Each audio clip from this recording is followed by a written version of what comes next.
गीता का एक ऐसा श्लोक जहां एक महान योद्धा का आत्मविश्वास अचानक से टूट जाता है और यहीं से शुरुआत होती है दुनिया के सबसे बड़े संवाद की।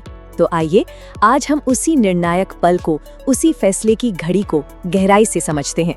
जरा सोचिए, एक लम्हे के लिए सोचिए कि कोई अपनी जिंदगी के सबसे बड़े, सबसे अहम फैसले के सामने खड़ा है। सब कुछ तय है, पूरी तैयारी हो चुकी है, प्लान एकदम सेट है। लेकिन तभी अचानक उसके सामने आ खड़े होते हैं उसके अपने ही लोग, वही लोग जिनके साथ उसका पूरा अतीत, उसकी पूरी पहचान जुड़ी हुई है।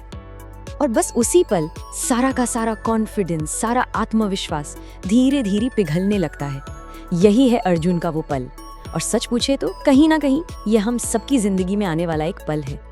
तो देखिए, मैदान तैयार है, युद्ध बस शुरू होने ही वाला है, शंखनाद हो चुका है।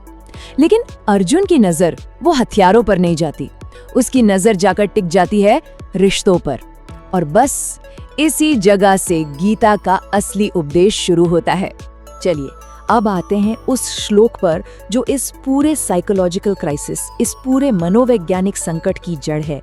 ये समझ लीजिए कि ये सिर्फ कुछ शब्द नहीं है, ये तो एक योद्धा के मन के टूटने की आवाज है। तत्रापश्यत् स्थितान् पार्थ पितृनथ पितामहान् आचार्यान् मातुलान् भ्रातॄन् पुत्रान् न्योत्रान् सखींस्तथा श्वशुरान् सुहृदश्चैव सेनयोरुभयोरपि। 26वां, ये सिर्फ युद्ध के मैदान में बोले गए शब्द नहीं हैं। ये तो इंसान के मन के अंदर मची हुई उथल पुथल का, उस शोर का एक जीता जागता डॉक्यूमेंट है। अर्जुन जब दोनों सेनाओं की तरफ देखता है ना, तो उसे दुश्मन नहीं दिखते, उसे दिखते हैं अपने लोग। वो लोग जिन्होंने उसे पाला पोसा, उसके पिता, उसके दादा, जिन्होंने उसे सब कुछ सिखाया, उसके गुरु। खून के रिश्ते जैसे मामा, भाई और तो और आने वाली पीढ़ी भी, बेटे और पोते, इनके अलावा दोस्त, शुभचिंतक। अचानक से वो युद्ध का मैदान एक फैमिली फंक्शन जैसा लगने लगता है। अब वो जमीन खून की नहीं, रिश्तों की जमीन बन चुकी है। तो ये तो हुई बाहर की तस्वीर, लेकिन अब जरूरी है कि हम अर्जुन के मन के अंदर झांकें, क्योंकि असली संकट तो वहीं पैदा हो रहा है।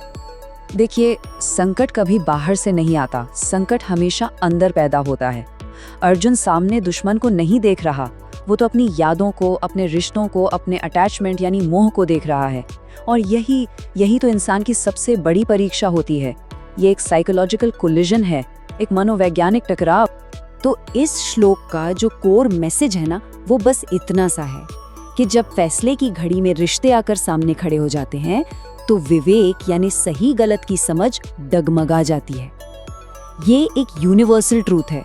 साइकोलॉजी की भाषा में इस हालत को कहते हैं इमोशनल ओवरलोड। होता क्या है कि ऐसी सिचुएशन में हमारे दिमाग का जो इमोशनल हिस्सा है, जिसे लिम्बिक सिस्टम कहते हैं, वो अचानक से हावी हो जाता है और जो डिसीजन मेकिंग वाला हिस्सा है यानी प्री फ्रंटल कॉर्टेक्स, उसको आगे नहीं आने देता। इसीलिए अर्जुन उस वक्त सोच नहीं रहा था, वो सिर्फ रिएक्ट कर रहा था अपनी फीलिंग्स के बेसिस पर। सोचिए, सिर्फ एक नजर, और उस एक नजर ने अर्जुन को पूरी तरह से बदल कर रख दिया। पहले क्या था? कॉन्फिडेंस था, पूरी तैयारी थी, गोल एकदम क्लियर था। और अब है दुविधा, कंफ्यूजन और दया का, करुणा का एक भारी बोझ।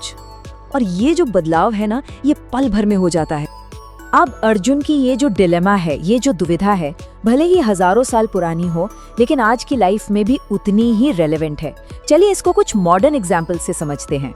मान लीजिए करियर का फैसला लेना है, लेकिन सामने परिवार की उम्मीदें खड़ी हैं, या फिर बिजनेस में कोई बड़ा डिसीजन लेना है पर दोस्ती का प्रेशर है, और अगर कोई लीडर है तो वो सबको खुश रखने की मजबूरी।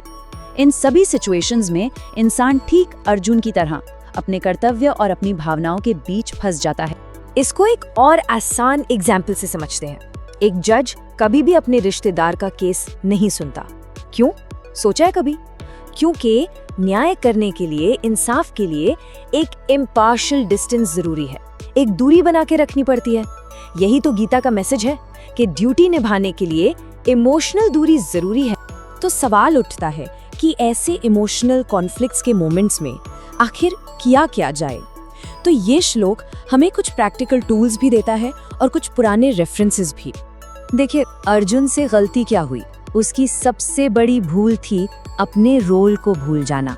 एक योद्धा होने के नाते उसका धर्म था न्याय स्थापित करना, लेकिन वो एक रिश्तेदार की तरह सोचने लगा। उसने अपनी थोड़ी देर की दया को अपने कर्तव्य से, अपने धर्म से ऊपर रख दिया, और इसके लॉन्ग टर्म कॉन्सिक्वेंसेस क्या होंगे इस पर ध्यान ही नहीं दिया।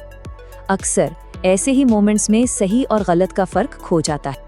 इसीलिए एक छोटी सी प्रैक्टिस है, जब भी कोई बड़ा डिसीजन लेना हो तो बस एक पल के लिए रुकिए और खुद से ये सवाल कीजिए, मैं अपने रोल से सोच रहा हूँ या अपने रिश्ते से?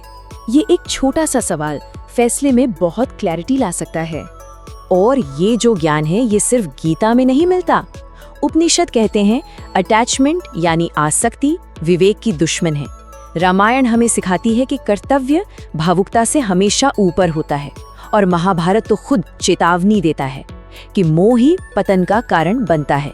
तो आखिर में ये समझना बहुत जरूरी है कि आखिर ये एक अकेला श्लोक पूरी गीता का फाउंडेशन, उसकी नींव क्यों बन जाता है।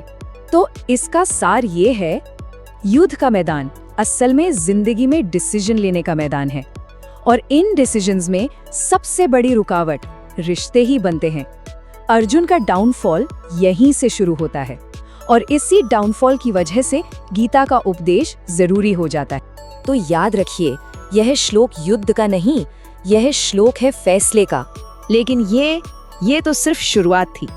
इसके आगे हम देखेंगे अर्जुन का कंप्लीट मेंटल ब्रेकडाउन। उसकी चर्चा करेंगे अगले विश्लेषण में।